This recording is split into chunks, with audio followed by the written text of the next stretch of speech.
a este espacio nuevamente en este ciclo de conversatorios. Hoy para mí es un enorme placer presentarles a Nairo Vargas de Souza, médico, psiquiatra, residente en Brasil, uno de los pioneros del análisis junguiano en Latinoamérica. Ha sido fundador de la Sociedad Brasilera de Psicología Analítica, miembro honorario de una cantidad de grupos, también de psicología analítica, psicología junguiana, aquí en Latinoamérica. Y bueno, aparte, un compañero de muchos años también de Irací Galiás, que ya la conocieron la semana pasada, que tuvimos el gran placer de oír esa presentación fantástica que nos hizo Irací.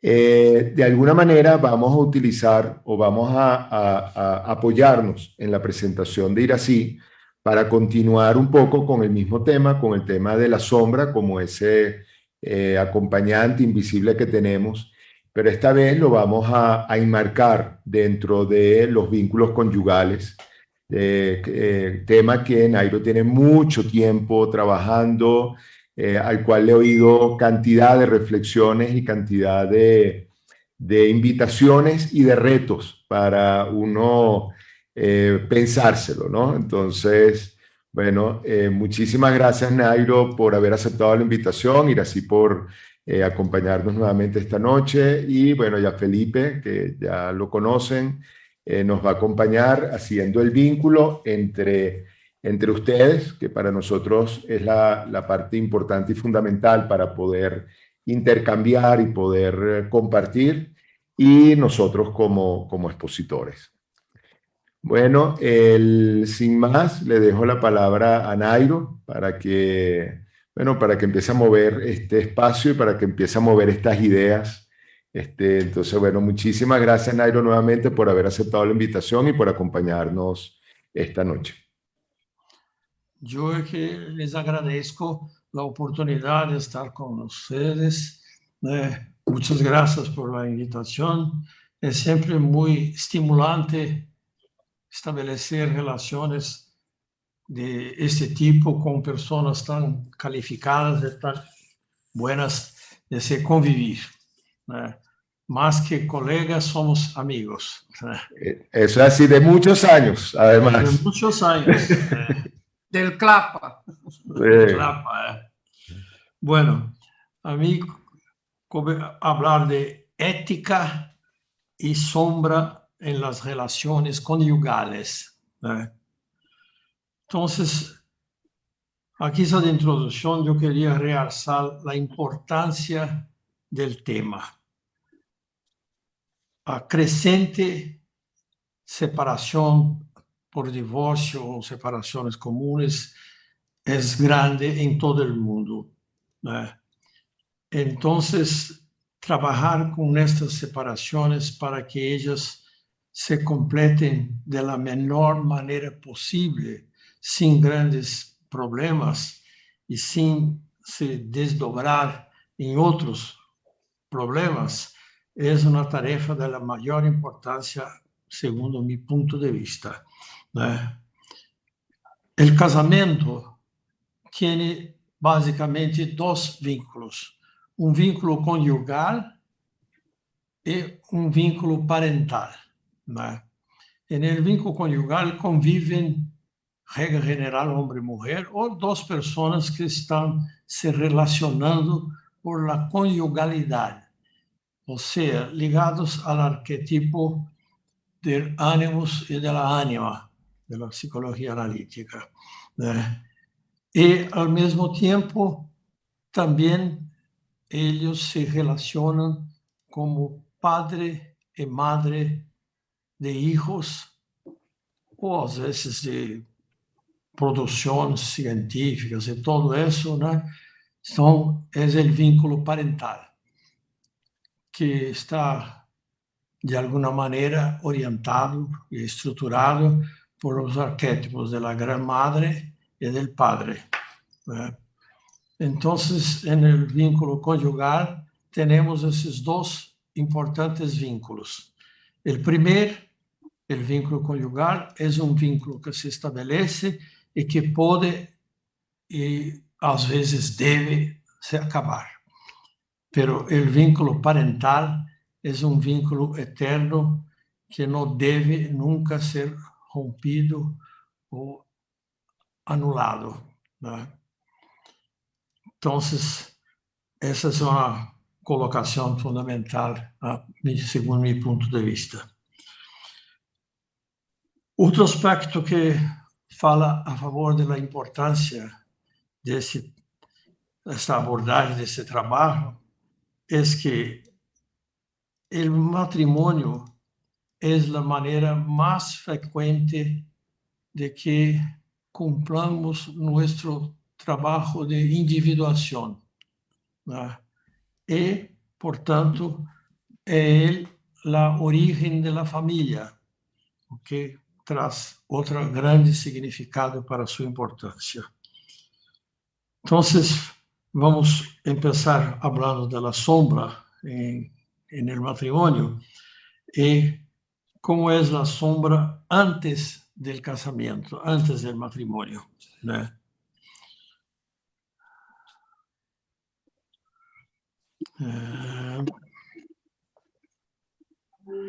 Pode haver parejas que têm medo patológico de casar-se, né? Muitas vezes não logram casar-se porque o medo é muito grande, né? Então, este medo los impide de fazer algo que querem e que muitas vezes é fundamental para sua individuação, né? Estou me acordando agora de um matrimônio em que ele, principalmente, tinha muito medo de casar-se. Então, se que evoluía para um casamento, né? Um outro casal em que ela tinha uma ligação, uma fixação quase muito grande em sua família de origem, né? A tal ponto que já tinha mais de 50 anos e estava em dúvida se estava na hora de casar-se e abandonar seus padres, né? Com muito sacrifício conseguiu casar-se e aí queria ter filhos, que não foi possível porque já tinha muita idade e também o marido não quis adotar. Então, se quedou um matrimônio sem filhos, né? Então, esta fobia, quase, esse medo do casamento, né, muitas vezes impede com que ele se concretize, né? Outro aspecto sombrio é aquele em que há uma pessoa que tem um desejo muito grande, muito intenso de casar-se, é quase uma obsessão, né? Pero trata os eventuais companheiros de uma maneira tão sufocante, tão absorvente, que os afasta. Então, consegue, de uma maneira sombria, não se casar, não se aproximar do casamento também, né? E outro aspecto desta sombra antes do casamento é o Dom Juanismo, né? E no Dom Juanismo, a pessoa quer passar de conquistas a conquistas e nunca se compromete inteiramente com nenhuma, né? Pero se envolve, né? Tiene sentimentos para com a pessoa, pero não consegue nunca fijar-se em uma relação, né? Então, é outra maneira em que a sombra atua no pré-casamento, né? Sombra. Como hace a sombra durante o casamento, né? Por exemplo, podemos ter um vínculo simbiótico em que marido e mulher se simbiotizam de uma tal maneira que quase não sobra espaço afetivo para outras pessoas. Então, se queda muito aislado de todos os amigos e companheiros de vida, né?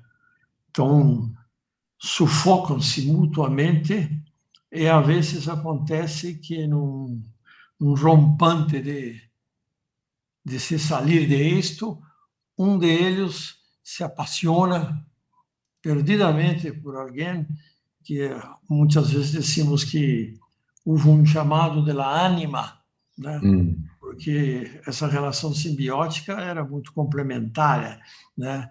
E não tinha criatividade nem desenvolvimento. Então, e diante desse chamado, entre aspas, terrível da ânima, né? Sale rompendo e de uma maneira muito feia, muitas vezes, desse matrimônio, né?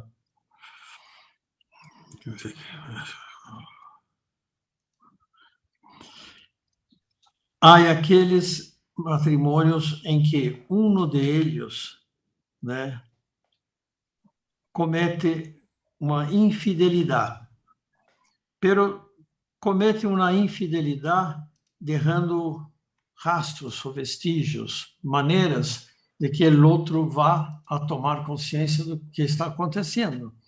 Então, é uma maneira muito significativa de que ele deseja que o outro sepa, que o outro sepa isso, né?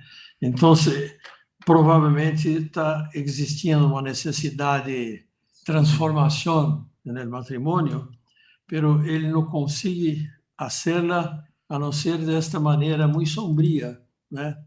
Encontrando uma outra pessoa, pero hace de todo para que o outro sepa de seu relacionamento extraconjugal, né?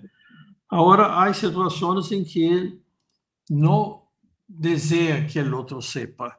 Então, hace a infidelidade muito bem hecha e, às vezes, com desdobramentos muito grandes, né? Então, há casos que houve a constituição, incluso, de uma segunda família que não convivia com consciência entre si e que não deixa de ser tragicômica, porque o dia que o homem morreu, no velório apareceu a outra família, a outra mulher com outros filhos, né? Então, foi uma situação muito tragicômica, né? Então, é possível que ocorra estas coisas, né?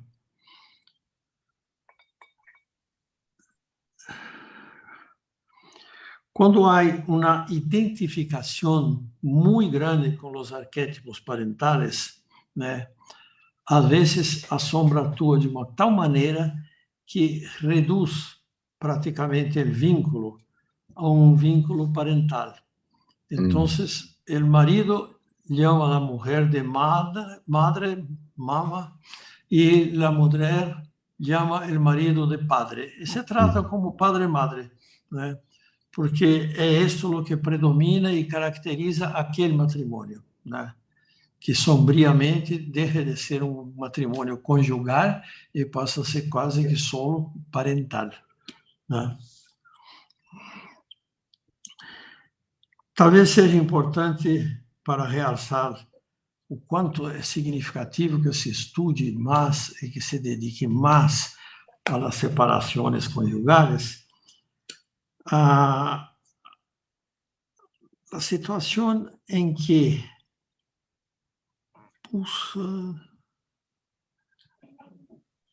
há abusos, né, na situação de matrimônio, né? Então,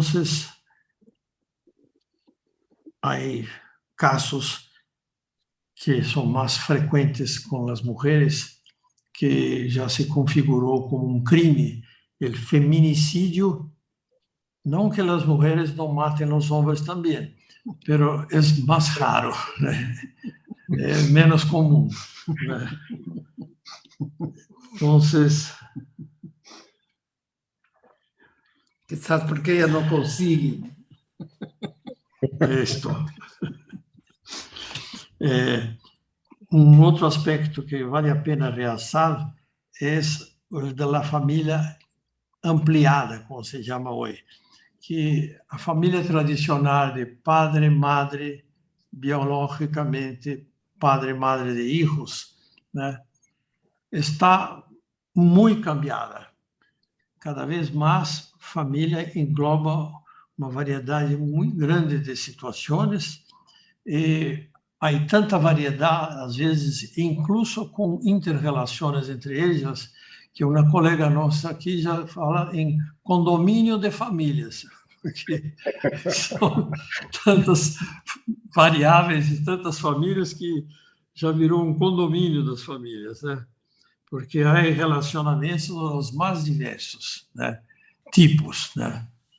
Meio irmão de um, hermano del outro, enteado de um outro.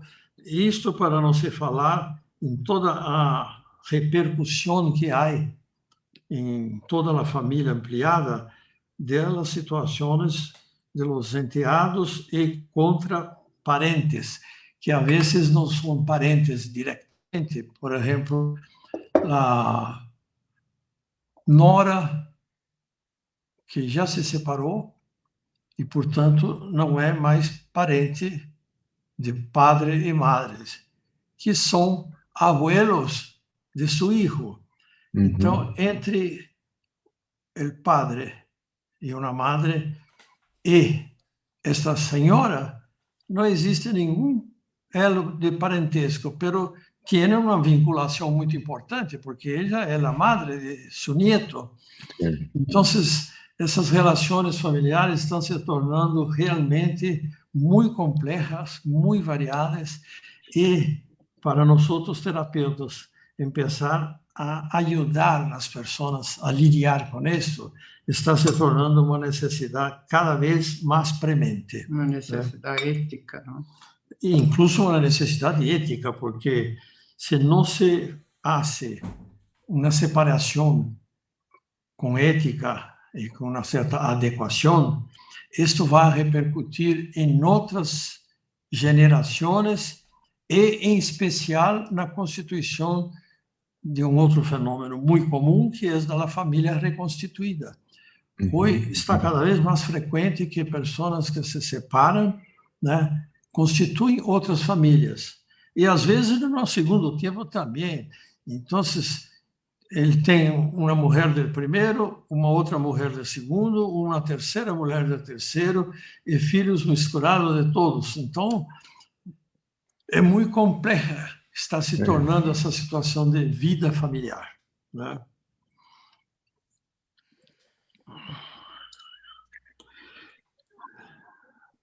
Nairo, perdona que interrumpa en este momento, que yo creo que eso que tú estás comentando es tan importante, que hoy en día, frente a esa situación donde se rompía un vínculo y los abuelos quedaban un poco aislados de los nietos, hay leyes hoy en día que están buscando proteger a los abuelos para proteger el vínculo.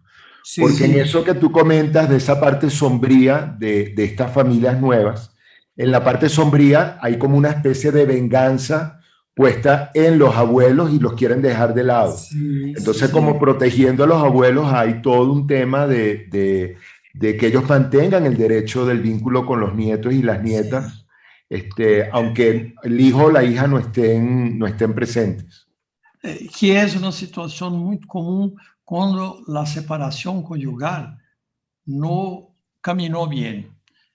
Se restaram mágoas, ressentimentos, males, então empieza a ter estas atuações sombrias de um lado ou de outro, a vezes de los dois, né?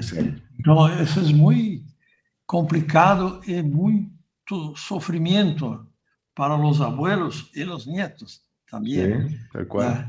Então, fazer uma boa separação com ética e consideração é fundamental para que se pueda ter relações pós-conjugales de boa qualidade e incluso na existência de famílias reconstituídas, né, que se pode ter essa inter-relação de outras famílias com esta família.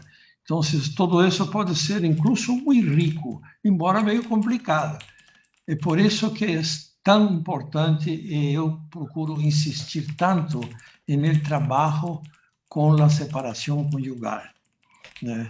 Que, para minha surpresa, há muitos terapeutas de casal, de parejas, de terapeutas de pareja, que quando aparece uma pareja que já tomou a decisão de separar-se, la encamina solo ao advogado e não trabalha esta separação, o que é lamentável, porque é muito importante fazer uma separação boa, porque os advogados, quando bem sucedidos, podem ajudar na separação de los bienes, pero na separação de los males, quer dizer, de las sombras involucradas, isso tem que ser um terapeuta. Então, o campo de atuação da psicoterapia de pareja e de família está crescendo muitíssimo e é muito necessária, porque uma separação mal hecha, onde se quedam ódios, ressentimentos, vai ser muito mal para muita gente, né? Então, é mais do que todo, incluso na medicina preventiva, né? Trabalhar bem a separação é uma maneira de prevenir muitos problemas e deficiências posteriores, né? Não sei se tu concordas com isso, mas para mim é muito chato. Bueno, agora, num casal com filhos, né, temos como patologia uma coisa muito importante que Iracy descreveu como retificação do triângulo edípico, né? Então, quando se queda organizada uma relação de, por exemplo, madre com hijo e pouco distante ou separado, o padre. Ou então, o padre com hijo e a madre é excluída, é a terceira excluída. Ou então, aquilo que me parece que é o pior, é que o hijo se queda no meio do padre e da madre. E se queda como um chico de recados, de manipulação dos dois lados, né? E o chico se queda numa situação terrível, porque se fica de um lado, trai o outro, se fica desse, trai o outro. Então, é terrível essa retificação do triângulo. É muito gerador de patologia.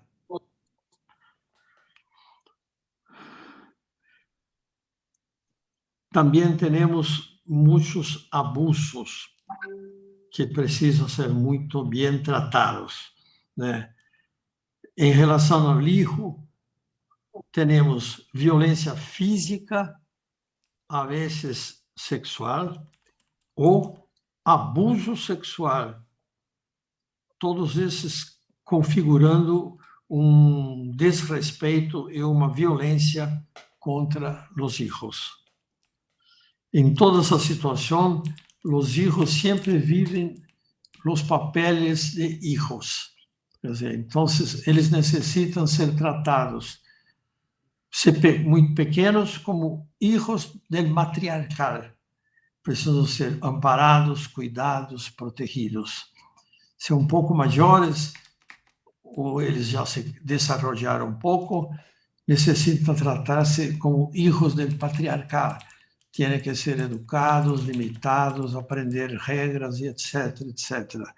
Então, esses papéis de hijos, de madre e de padre, necessitam ser vividos pelos hijos com o casal parental.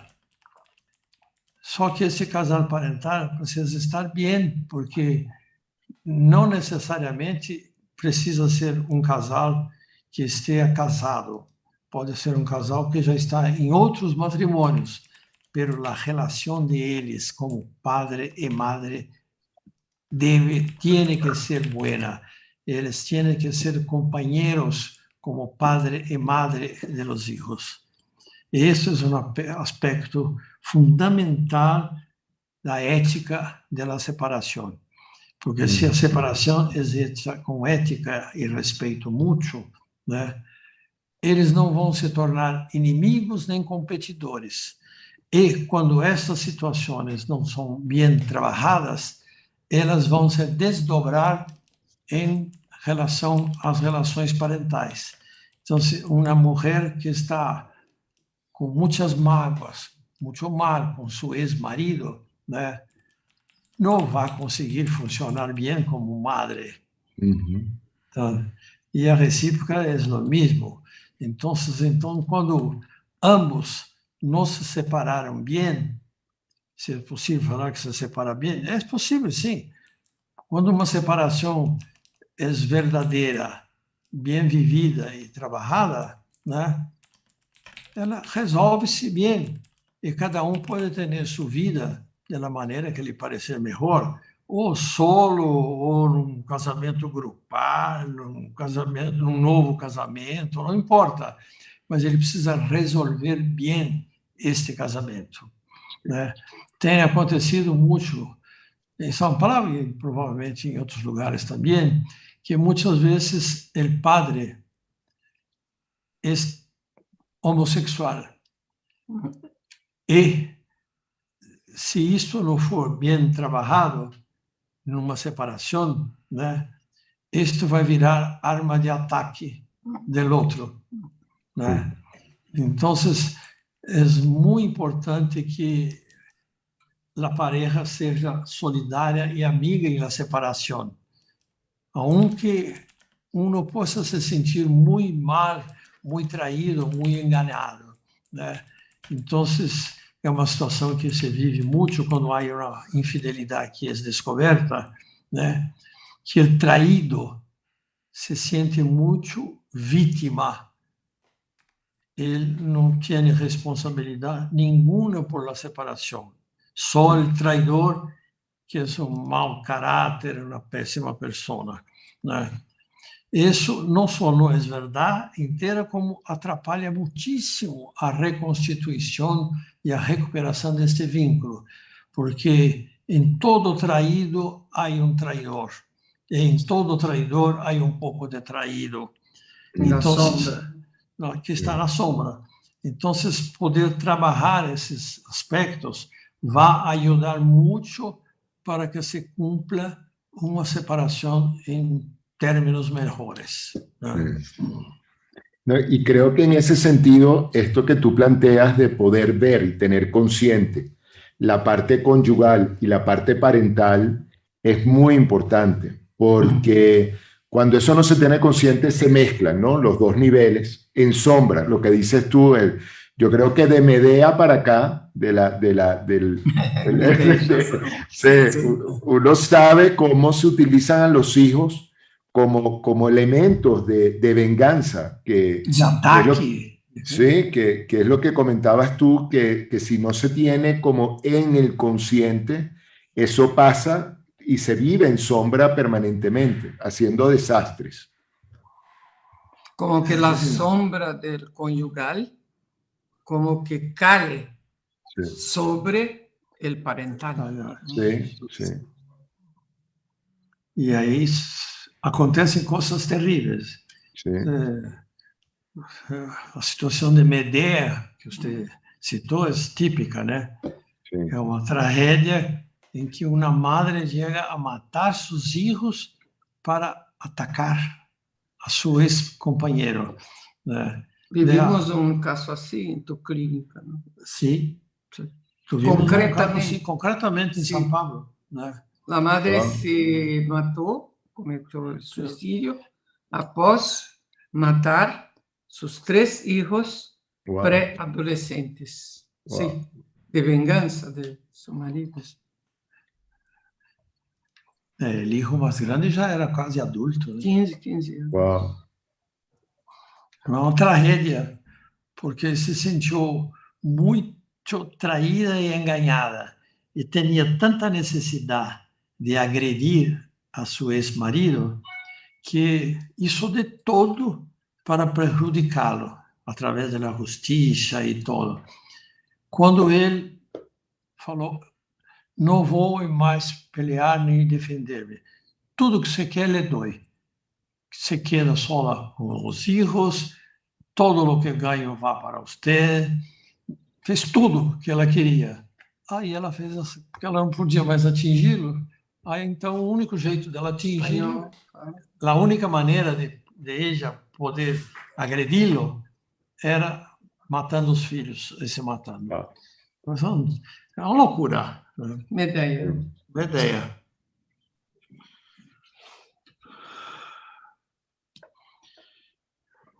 Agora aqui é...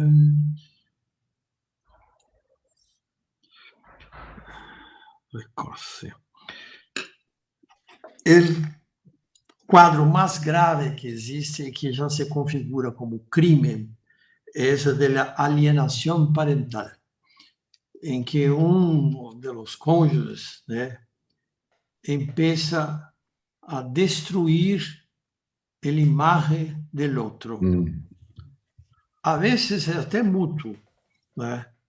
Mas acaba criando uma situação muito grave porque se saca muito precocemente a segurança parental, né? Um chico necessita ter no padre e na madre figuras de confiança, de segurança, de acolhimento, de acolher, né?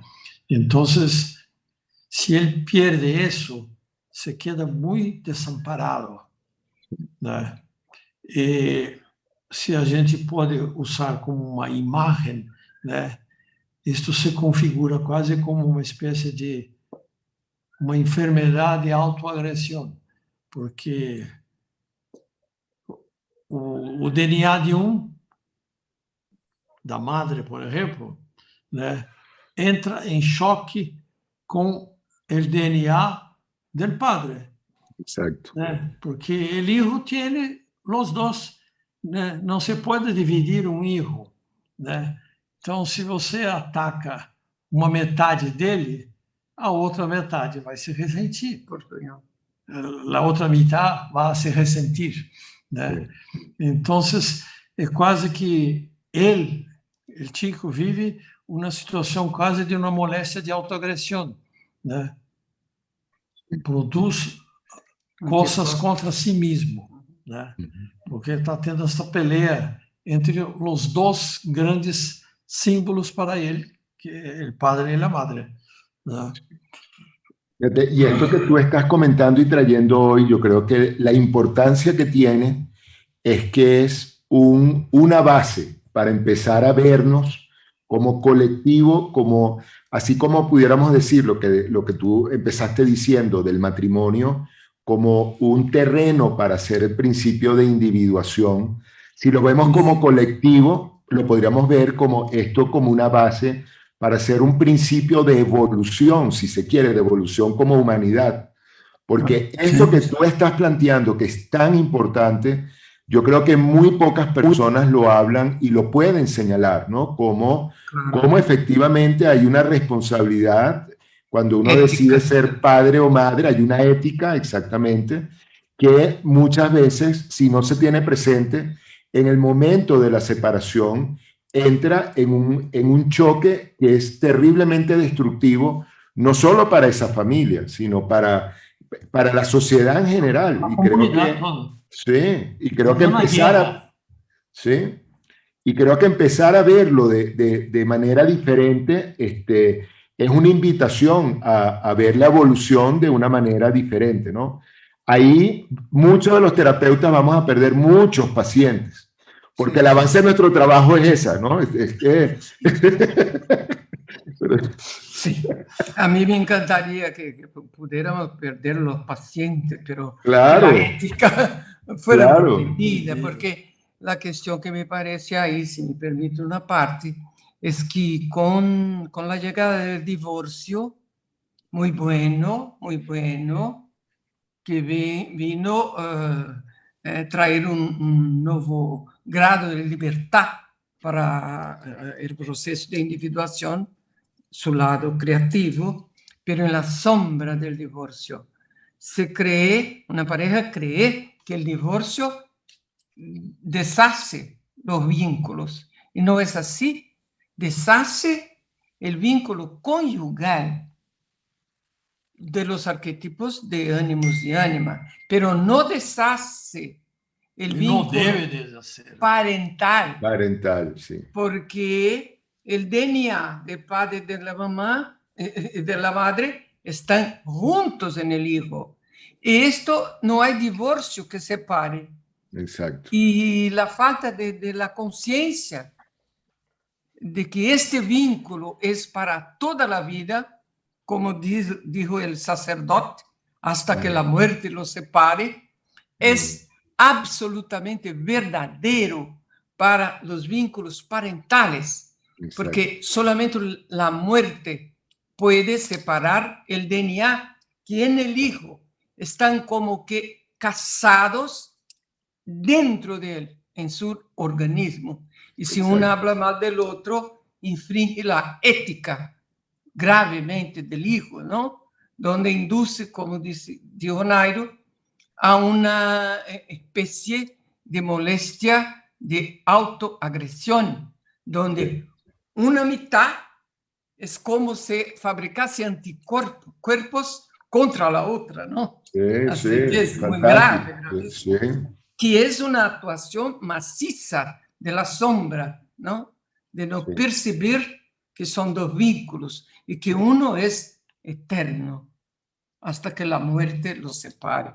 Sí. Que va a generar anticuerpos psicológicos que van a lesionar mucho uno y otro. Sí. ¿No? Sí. Sí.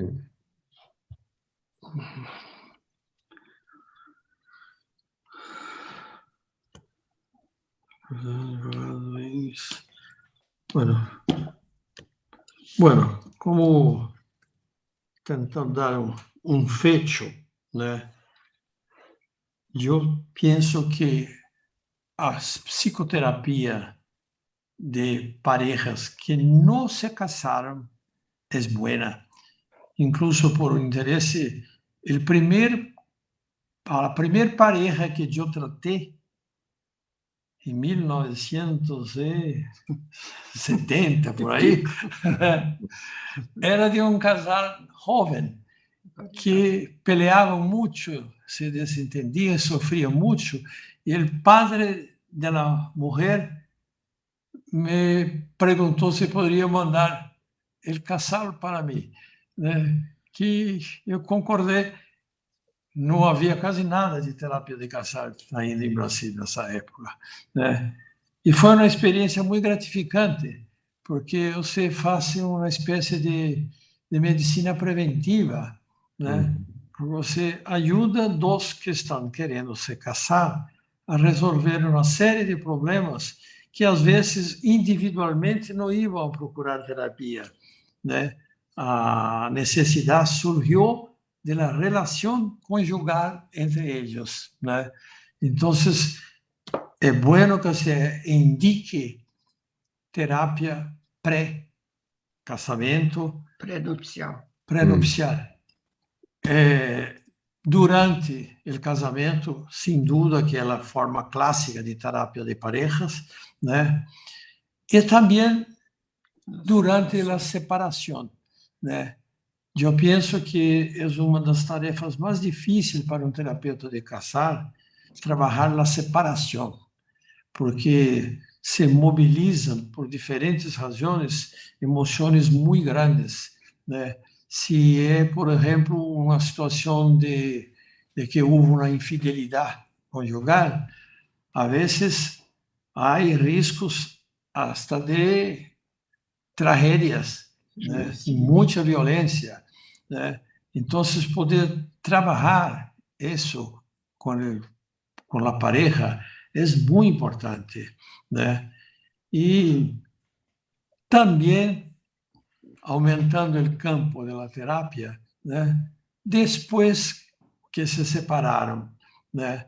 E aí têm filhos, necessitam se relacionar bem convivir bien de una manera ética y adecuada para con los hijos. Entonces, se debe trabajar psicoterápicamente pré, durante, na crise e depois na separação também. Eu penso que é uma ampliação do campo terapêutico, né? Que não só vai proporcionar muito mais trabalho para nós outros, mas vai ser muito, muito útil, porque é muito mais efetiva, né? Funciona muito mais as situações em que uma pareja camina muito rápido e se essas duas pessoas estivessem em terapias individuais, às vezes demandaria muito mais tempo para que pudieran trabalhar suas dificuldades. ¿No? Então, eu sou muito enfático em valorizar a terapia de pareja en todas sus dimensiones. ¿No? Y yo creo que eso esa invitación, creo que aparte es muy importante en esto que comentabas de ver el matrimonio como un terreno de donde se activa y donde uno toma conciencia del principio de individuación, ¿no? Yo creo que es muy frecuente, sobre todo en las personas que están en formación, están en análisis, pero están en la formación como analistas, que preguntan sobre, bueno, ¿y cómo integro la sombra? ¿No? Es como que la sombra es un tema que uno lo puede ver teóricamente, o la sombra es un tema que solamente se puede vivir racionalmente.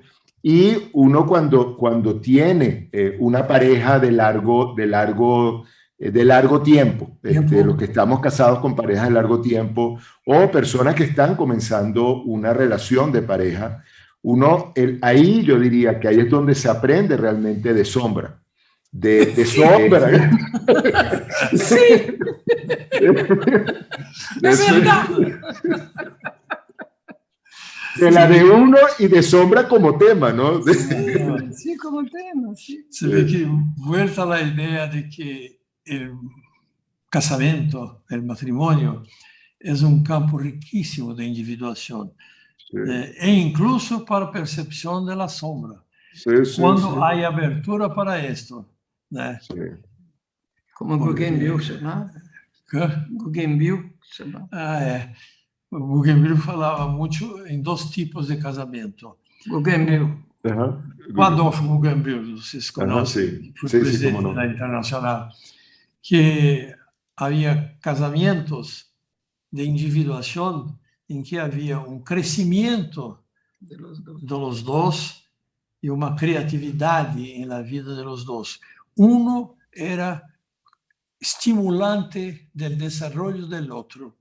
Né? Tinha, portanto, boas peleas. Né? E a outra situação em que eles não peleam quase, se acomodam e vivem um casamento muito sem vida, muito sem progresso, sem transformação, com pouca individuação. ¿No? Yo creo que ustedes también tienen traducido un libro que Guggenbill ha publicado hace mucho tiempo, que él llamó El casamiento está muerto, viva el casamiento, donde él discute esos dos tipos de casamiento, de individuación y de acomodación. Okay. Porque el casamento está en una transformación muy grande. Sí. Entonces, es claro yo creo que ese todavía no está traducido al español. Creo que no, fíjate, de hecho de él tenemos varios libros, pero ese no lo conocía. Fíjate, yo no lo conocía. El de... precisamente. Es uno de los mejores de él. Interesante. Muy interesante. Qué bueno. Muy qué bueno. Interesante que él tenga pensado en estas cuestiones en los años, yo creo que en los años 60. Él ya discutía ese tipo de terapia. Wow. muy inteligente. que quase não se hacía. No, no. né? Cuando él vino a Brasil en los comienzos de los años 70, cuando fundamos la Sociedad Brasileña, Ok. fue a su convite, a su invitación, él propuso a nuestro grupo que fundáramos la SBPA.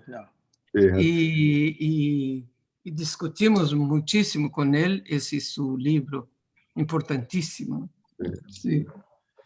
Nairo, no sé si quieres que demos apertura a las personas que nos están oyendo para ver si tienen algún Sí, comentario o alguna pregunta en relación a este tema que yo no sé si el grupo, si las personas que nos oyen, yo porque tengo la fortuna y realmente de estar oyendo a Nairo y de Irací hace mucho tiempo y su propuesta de tener un pensamiento ético en la sociedad, que creo que eso es novedoso, importantísimo para el mundo psicológico, muy importante, porque es lo que nos permite discutir cosas que usualmente no se hablan.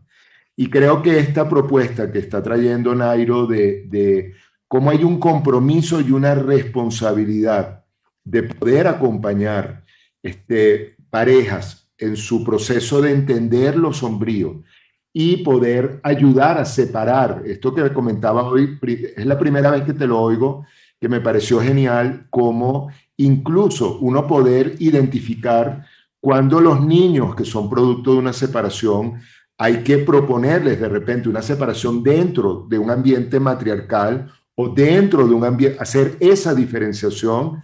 Eso es increíble. O sea, es primera vez que yo lo oigo y me parece que es un compromiso y una responsabilidad de nosotros, los que de alguna manera queremos reflexionar sobre referencias junguianas y post-junguianas.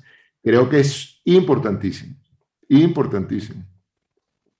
Sí, yo lo creo sí, que sí. Sí, no, me parece un aporte de verdad muy, muy, muy valioso, muy valioso. Porque yo creo que, como Nairo hablaba, el gran riesgo cuando una pareja aún está casada, pero la sombra domina. Es lo que yo llamé la rectificación del triángulo, donde acá está el marido, aquí la esposa, y el hijo puede estar al lado de él, del papá, al lado de mamá, y el papá se queda excluido, o en el medio de nosotros, Sí, como, ¿no? Es peligrosísimo. sí, Y si la pareja se separa, entonces este cuadro de la rectificación del triángulo, como lo llamo, evoluciona para una peligrosísima situación de alienación parental, seguro. donde, ¿no?, hay el ataque del padre a madre o bien el ataque de la madre al padre, haciendo con que un niño se ponga muy loco. Sí, Que cuando el niño alienado crece, este es uno de los factores de suicidio. Porque si él fue alienado, por ejemplo, por el padre y se puso muy pequeño contra la madre, cuando crece y percibe que fue un engodo, se siente culpable y sí, no sabe lo que hacer. Entonces se mata. sí. Así que son sombras muy peligrosas que hace falta una reflexión ética Sí, de nosotros analistas, ¿no? sí, sí, Porque puede tener consecuencias de dramáticas a trágicas, sí, exactamente por la proyección de las sombras, ¿no? sí, No elaboradas, ¿no? sí, sí. No sé, Felipe, si tenemos comentarios o tenemos preguntas. Bueno, Estamos a disposición si alguien quiere preguntar Sí. o colocar alguna cuestión. perfecto. Bueno, yo quiero agradecerles esta ponencia, este conversatorio. Ha sido súper interesante todas estas mecánicas, tantos escenarios, tantas imágenes y escenarios que lo nutren a uno para el quehacer terapéutico, para pensar. Ha sido valiosísimo este aporte. Han tenido muy buenas reacciones, comentarios muy cálidos, de mucha admiración y aprecio por los contenidos que están trayendo hoy. A mí me gustaría abrir con una pregunta y es, ¿ustedes qué piensan, por ejemplo, de otras formas matrimoniales, conyugales, como por ejemplo la que manejaban los celtas, en donde el amarre de las manos vinculaba a la pareja por un año y luego cuando pasaba el ciclo estacional, el año estacional se volvía a renovar y se volvía como un contrato de renovación en donde o se mantenía o se acababa? ¿Ustedes creen que esta forma podría ser sana o es mejor considerar el matrimonio como un absoluto, algo potente a lo que uno se afianza y le apunta al fin de la vida? ¿Quer que eu responda? Responde. Sí, me parece que no. Lo que es hasta el fin de la vida es el vínculo parental. Si una pareja tiene hijos, ahí sí, el sacerdote tiene razón hasta que la muerte los separa. Cuando dice el sacerdote en la ceremonia del casamiento, ¿no? En la pobreza, en la riqueza, en la alegría, en el dolor, hasta que la muerte los separe, están unidos. Lo que Dios unió, el hombre no separa. Es absolutamente verdadero simbólicamente para el vínculo parental. Porque después que una pareja tuvo hijo, su DNA es sagrado. No hay cómo haber un divorcio en los dos DNA, los componentes del DNA del hijo. Y hay un problema ético de que se admita eso. No hay condón póstumo. No hay cómo evitar. Si un hijo nació, estás comprometido como padre, como madre, hasta que la muerte los separe. Esto es verdad. Pero para el vínculo conyugal, los arquetipos del ánima y del ánimos, no. La ánima y el ánimos buscan novedad. Ellos necesitan estar muy creativos. Y no es correcto que una elección que a veces uno hace a sus 20 y pocos años se mantenga hasta que la muerte los separe. No, por Dios. Así que hay que caber la individuación, pero la individuación no es contra la ética. La individuación se hace respetando la ética. Hay una trascendencia de los arquetipos parentales. La alteridad, el ánimo y la ánima trae una trascendencia a los arquetipos parentales y no su anulación. Así que tenemos un problema ético muy serio y muy importante que nosotros, terapeutas, podamos reflexionar sobre ellos. Como una broma, decimos que en una separación la pareja busca el advogado para hacer la separación de sus bienes, de sus propiedades, pero hay que buscar el terapeuta para hacer la separación de sus males, comillas, de sus sombras, por una cuestión ética. Y es muy importante que nosotros, terapeutas, podamos reflexionar sobre esta cuestión ética importantísima, ¿no? Aún más cuando en nuestra cultura, por un lado, felizmente, llega el divorcio y la posibilidad de reconstituir una familia, ¿no? Pero la reconstitución de una familia no implica en anular la ética para con los hijos, ¿no? Embora esteja assim cambiando para melhor, a meu ver, né, ainda é muito forte o dinamismo matriarcal presente nas mulheres e o dinamismo patriarcal nos homens. E isto, às vezes, cria divergências muito sérias na separação. Agora, é importante que haja uma ética que é diversa em los dois casos, mas que deve existir sempre uma ética, né? Então, é comum que se diga, mulher, madre não deixa nunca os hijos, né? Nem isso é tão verdade, já existem mulheres que deixam os filhos, sim, né? Pero o importante é que se ajude tanto ele, a madre, quanto ele, o padre, a não deixar os filhos. Exacto. Porque é a história que quando a pareja se separa, a vezes o homem se vai, né? E se afasta de los filhos, é péssimo. É muito mala, eticamente falando, porque esses hijos foram abandonados, rejeitados por el padre, né? E isso marca muito, hace muito mal para el chico. Algo que yo quería complementar con lo que decían, un poco para nuestra audiencia que no es psicólogo, que no son psicólogos o terapeutas.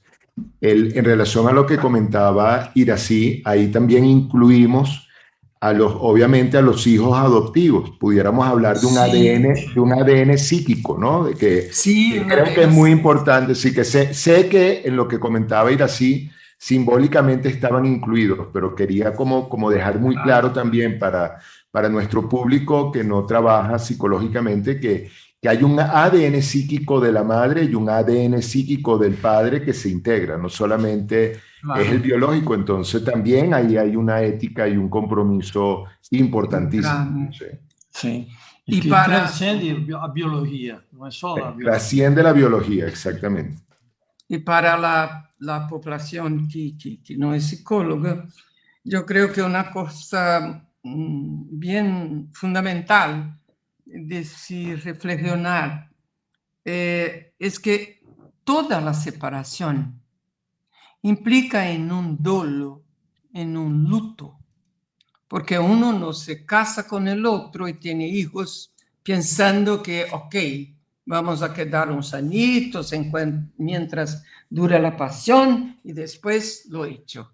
No es así, ¿no? Así que cuando viene una separación, hay un luto. Y el luto yo lo creo que es un proceso curativo que viene del self. Es como un proceso de cicatrización de una herida causada por el dolor de la pérdida. Así que un luto, un dolo, es muy importante que sea percibido por la conciencia y respetado por ella. Hay un tiempo de dolo. Pero por la cuestión de la sombra, lo que vemos en las separaciones muchas veces es que, bien, para que una pareja llegue a separarse, sabemos como terapeutas que hay una ambigüedad en los dos. Un lado que sí quiere se separar y otro que no quiere, que lo teme. En los dos, pero con el problema de la sombra. Lo más frecuente es que en la conciencia de uno está solamente el lado que sí, yo quiero me separar. Y no se da cuenta del otro lado, que está proyectado en el otro. Y así que el otro se queda, yo no quiero me separar de manera alguna. Así que es muy frecuente ese padrón en una separación, que uno quiere mucho se separar. Y el otro no quiere nada y se agarra. No quiero, no quiero, no quiero. Cuando sabemos como terapeutas que cuando esta situación llega, si miramos más profundamente, hay una ambigüedad en los dos. Los dos quieren y no quieren. Pero si es mi marido que quiere, él proyecta en mí su sombra de no quiere. Yo no quiero por mí y por él. Y yo proyecto mi lado que quiere en él. Él quiere por él y por mí. Así quiere mucho. Y yo no quiero mucho. No quiero de manera alguna.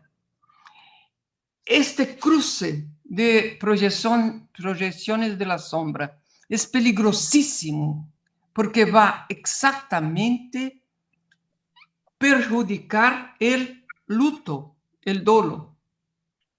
Aquel que está identificado con solamente lo que quiere la separación, por su lado y por el otro proyectado, quiero la separación, se queda fijado en la fase del luto, de la negación.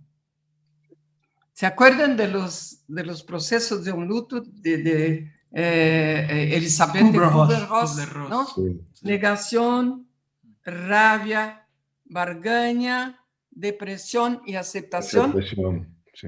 Lo que solamente quiere la separación por él y por el otro proyectado en él, se queda fijado en la negación del dolor. Así, para aquel que quiere se separar, no hay problema con la separación. Y dicen cosas absurdas a los niños. Es mejor así. Ahora tú tendrás 2 casas, la de mamá y de papá. Pero que el niño perdió 2 casas.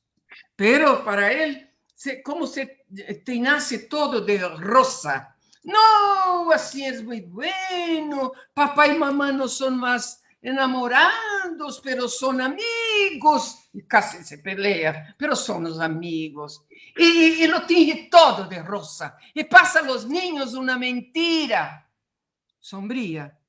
Pero él está convicto de esto, porque el lado que quiere se separar de él está añadido por mi lado, que quiere, proyectado en él, aquella proyección peligrosa de la sombra.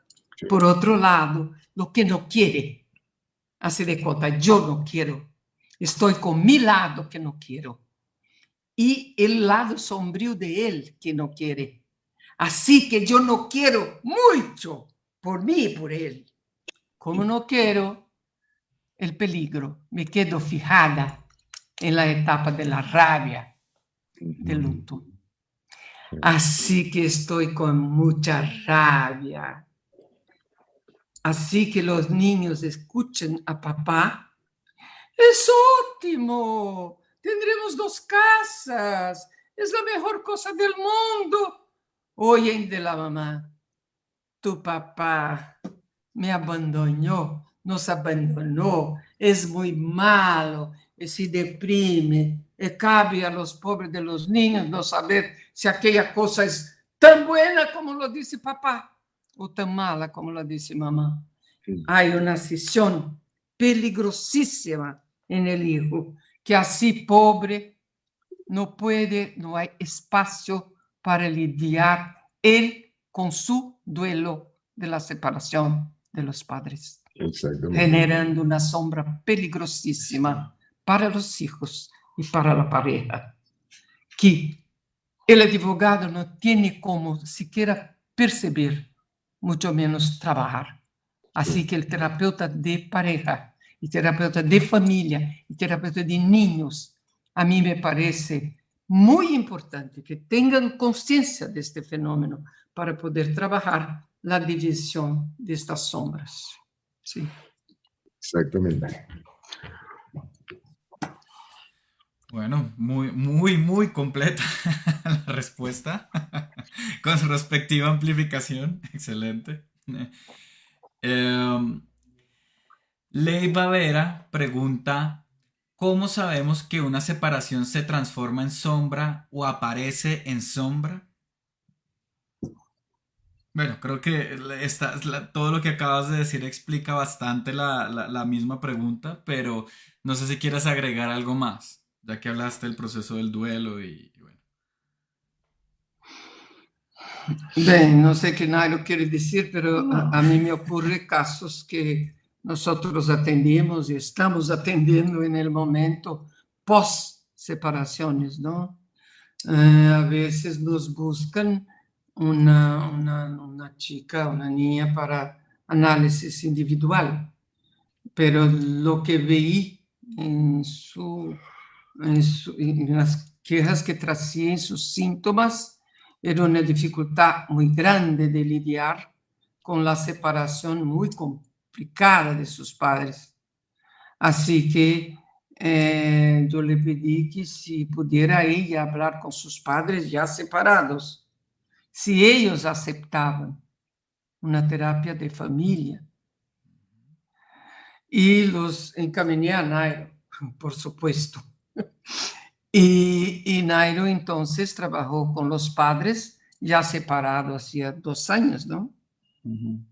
Y con la pobre de la niña que se formó, se recibió en advocacia, era una abogada, y no conseguía trabajar. Y ella tenía muy miedo si fuera visitar a su papá, que estaba casado con otra, sentía una traición a su mamá. Y tuvimos que trabajar así, y sus síntomas se fueron. Ella ni mismo se quedó para análisis individual, porque ella era una búsqueda puntual. Así que, claro, podríamos trabajar solamente con ella, claro que sí, pero yo no sé si, no me parece muy ético, sí, a mí, como terapeuta, si yo percibo la sombra que está atrapando, yo invito los padres a algunas sesiones con otro terapeuta, que es de pareja o de familia, porque en un par de sesiones se consigue un progreso que solamente en el análisis individual de la Demoraría chica, mucho tiempo. a veces años, ¿no? Porque la sombra que es criada, no sé si respondo a la pregunta, que es criada por una pareja, claro, si la pareja está viva, si aún está viva, con vida, y el terapeuta tiene como accesarlos, el trabajo psicoterápico es muchísimo más rápido, conciso do que Y efectivo. Y efectivo, sí. Así que cuando yo pienso que la sombra en la familia es lo que está causando el síntoma, si puedo, intento hablar con la familia, directa o indirectamente, y enviarlos a una terapia de pareja, aunque ya separados hace algún tiempo, y de familia, ¿no? Porque el núcleo parental no tiene nada a ver con el divorcio. Y a veces fue cindido por un divorcio que no es la intención del divorcio, es solamente la disolución del vínculo conyugal, no del parental. Lo que tiene que es la separación conyugal puede transferir o influenciar el parental. Muchísimo. Exacto, exacto. Ok, bueno, hay otra pregunta de Enrique Alexander Raidán. Él pregunta si ustedes tendrían algún comentario sobre los estudios de Virginia Satir sobre los tipos de familia y el triángulo padre, madre, hijos. De Virginia Satir, no sé. Yo no conozco mucho el trabajo de Satir, pero lo que puede decir del triángulo es que, bien, Nairo citó lo que yo llamo la síndrome de la rectificación del triángulo, que es, desde Freud, el triángulo saludable para el núcleo de una familia es padre, hijo, padre, madre, hijo, ¿no? Los 3 Triángulo polos típico. de un triángulo. Cuando ese triángulo se deshace, estamos caminando para una situación difícil, ¿no? Entonces, lo que describí hace tiempo como la rectificación de un triángulo es exactamente que padre, madre, hijo. El hijo puede ser tragado por la relación de los padres. Así que tenemos una recta padre, hijo, madre. El hijo se queda como una especie de comunicador de la relación, del vínculo entre el padre y la madre. O bien el hijo se desloca al lado de la madre. Se queda hijo-madre, grudaditos, y el padre, el tercer excluido. O bien el hijo migra al lado de papá. Se queda el papá y la hija, o el hijo, los inteligentes, los poderosos, y la mamá es tratada como una tonta. Yo tenía un caso una vez que cuando papá, mamá y la hija iban, por ejemplo, al cine, desde el coche, el padre dirigía y exigía que su hija se sentase a su lado y la mamá en el banco detrás, en el asiento detrás. Y en el cine también. El padre se sentaba con la hija y la mamá era prohibida de se sentar con ellos, se sentaba atrás. Como una cosa grotesca, ¿no? Con una cosa caricata de esta rectificación del triángulo. Así que sí, una sombra enorme cuando el triángulo, muy tan necesario para el equilibrio de la salud psíquica de la familia, está transformado en una recta, en una línea. Sí. Ao contrário, quando ele se transforma em um quadrángulo, né, é uma evolução boa, que se sai do 3 e se vai ao 4, que é um caminhar. Né? Então, o hijo passa a ter um papel de hijo do padre e hijo da madre. Né? Então, há toda uma comunicação mais direita do hijo con el padre y el hijo con la madre.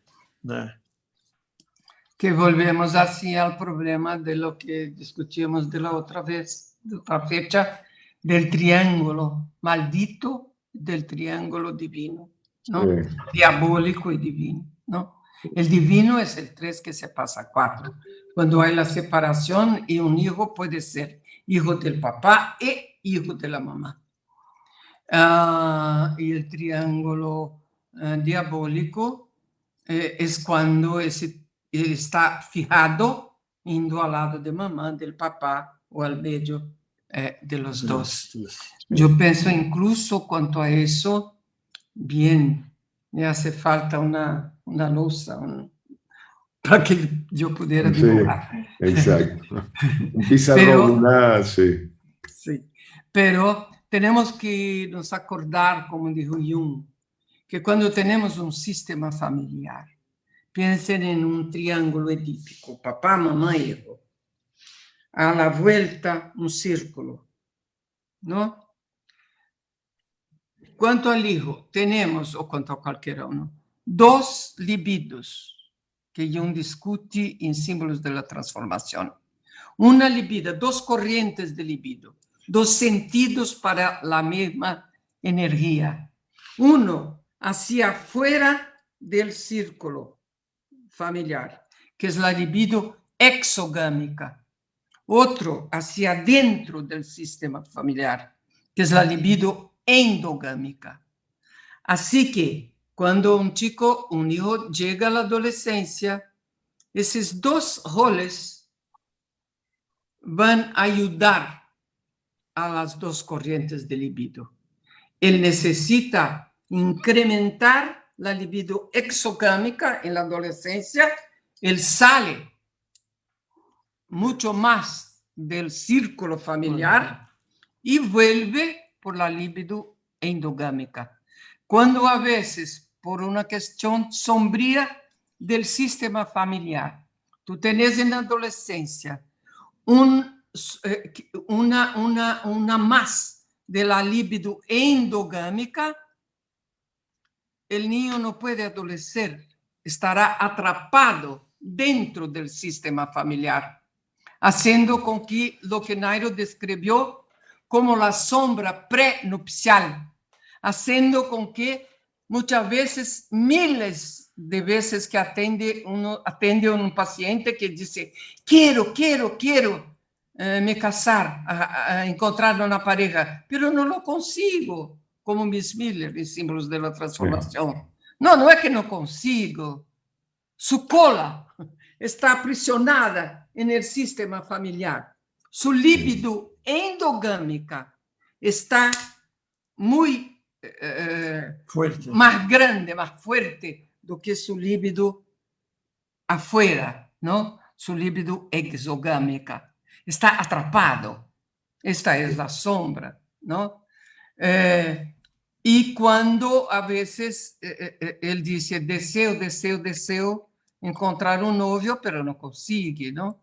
Todas las situaciones que Nairo describió como la sombra prenupcial están muchas veces, miles de veces, en este interjuego de las libidos extra endogámica y exogámica, ¿no? Exactamente.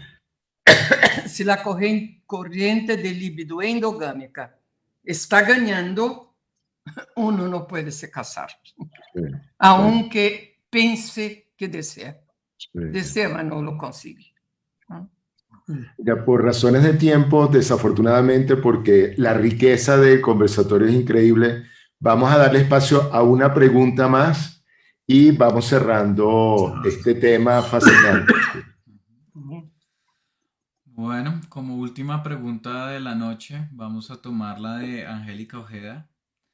Ella pregunta, ¿ustedes consideran el concepto de poliamor como una evolución de las relaciones conyugales o como algo de moda o como sombra? ¿Quieres responder? Poliamor. ¿Quieres responder? ¿Quieres que yo responda? Okay. Puedo decir mi opinión. Claro. No me responsabilizo que sea de Nairo, ¿tá? En el congreso del Journal, que fue en Brasil, que debería ter sido presencial, pero no fue el primer congreso del Journal en América Latina, que fue, ¿qué mes que fue? No me acuerdo. En marzo, sí. Sí.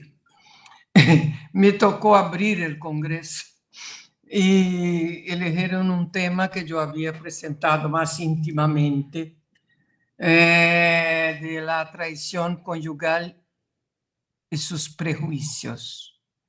Así que para responder a esta pregunta, tendríamos que hablar de eso. Yo creo muchas veces que lo considerado traición conyugal como el aparecimiento de otro vínculo está cercada de prejuicios. Como estuve cercada de prejuicios el tabú del himen. El himen, hasta cuando yo, que estoy viva aún, ¿no? Era una joven, existía el tabú del himen. Yo viví este tabú. Si una niña transaba, tenía relaciones sexuales antes del casamiento, ella no era buena para se casar. Una perdida. Este año me cumplo 80 años y yo estaba viva cuando había el tabú del himen. Y se cayó. Hoy es ridículo. Es bizarro se hablar que se espera que para el casamiento una niña tenga su himen.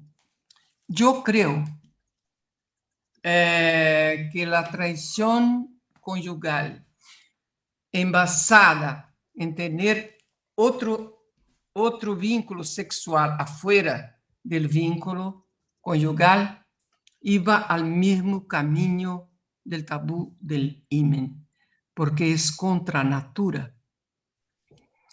Así que a mí me parece muy cercada de prejuicios y es una cosa peligrosa lo que estoy diciendo, pero ustedes me preguntan y yo respondo.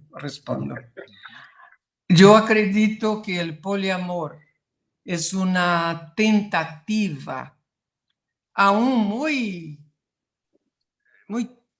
muy trópega, muy nada a ver, muy fea, pero con un fondo simbólico muy importante de la búsqueda de se modificar el contrato conyugal. En un contrato conyugal que uno promete al otro que hasta el fin de la vida la sexualidad deberá caber solamente en la pareja, yo creo que uno está loco, si me permite Yo creo que no podemos hablar en alteridad. ¿Cómo puedo saber? ¿Cómo puedo saber lo que va a acontecer? No puedo. Así que no me parece que la diversificación de parceiro, que a veces está incluso en el poliamor, pudiera ser considerado como realmente una traición. Así que describo lo que llamo la traición sutil, que es cuando uno castra los símbolos del otro en el día a día. Esta castración recíproca simbólica, que a mí me parece, sí, una traición sutil, puede llevar a la traición, a la infidelidad, ¿no? Como un camino. Pero el poliamor, como tú propones, yo no creo que él en sí es sombrío o saludable, como un vínculo conyugal. No creo que porque uno se casa y está hasta viejito, hace 50 años que estamos juntos, estamos garantizados contra la sombra. No, no, no, nada garantiza. La sombra puede estar presente en un vínculo muy estable o en el poliamor. Y de misma manera, yo no creo que antecipadamente possamos condenar el poliamor al sombrío. Yo creo que cualquier comportamiento sexual puede ser sombrío o no. Tenemos que examinar. Como siempre, no se puede avaliar una cosa solo por ella en sí, ¿no? Hay que considerar una serie de variables. Entonces, un poliamor puede ser una cosa muy neurótica o puede ser una cosa creativa. La búsqueda, ¿no? La búsqueda. Sí. Até donde es una, até donde es otra, son casos individuales. No, siempre que se generaliza, se comete um erro. Não dá para falar que poliamor é bom, nem que poliamor é ruim. Depende. Y yo vuelvo a una cosa que frisamos mucho de la otra vez. Yo creo que muchos de los comportamientos, incluso los sexuales, depende de la transitoriedad o que estén fijados y no se pueden cambiar. Exacto. Bueno, con esto damos final a este maravilloso conversatorio. Creo que hemos tenido 2 sesiones increíbles, de verdad, ricas en material para reflexionar, ricas, aparte de una pareja espectacular, con una vivencia no solamente individual, sino una vivencia como pareja y referencia del mundo junguiano en toda Latinoamérica. Entonces, de verdad que muchísimas gracias por habernos acompañado. Me dieron permiso, Nairo e Iracy, de dar sus correos electrónicos, de manera que si quieren algún tipo de amplificación, algún tipo de comentario extra, se pueden poner en contacto con ellos a través del correo, que ya se los haremos llegar. Y los invitamos, ya hay personas que me están diciendo que han estado viendo nuevamente el video, los videos, porque hay mucho material para reflexionar, para tomar. Entonces, bueno, están invitados a buscarlos en la plataforma. Bueno, Nairo y Iracy, de verdad que muchísimas gracias nuevamente por habernos acompañado. Ha sido un enorme placer y es un deleite oírlos, sentirlos. De verdad que para mí en particular ha sido un enorme, enorme placer de volverlos a tener. Entonces... Muchísimo obrigado, Eduardo, Felipe. Muchísimas gracias por la generosa invitación y Esperamos haber contribuido un poco por las reflexiones éticas sobre la sombra en nuestra cultura dentro de una mirada junguiana.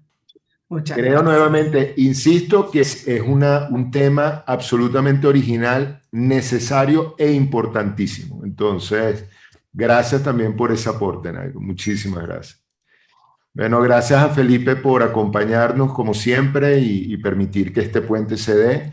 Y a ustedes, nuestra audiencia, muchísimas gracias porque son el motor para mantener estos espacios de reflexión y estar buscando temas que creo que apuntan bueno, una sociedad diferente, por lo menos una sociedad buscando elementos un tanto mejores, ¿no? Está caminando, ¿no? Esperemos, sí. Aprovechamos para recordarles que el próximo miércoles vamos a estar con el tema de patrones arquetipales, para los cuales nos va a acompañar Michael Conforti, que, bueno, un poco desarrollando todo su concepto de campos arquetipales y revisando el tema de los patrones. Entonces, bueno, los esperamos nuevamente en este espacio, continuando con este ciclo de conversatorios. Hasta luego, muchísimas gracias. Gracias. Hasta luego. Hasta luego. Chao.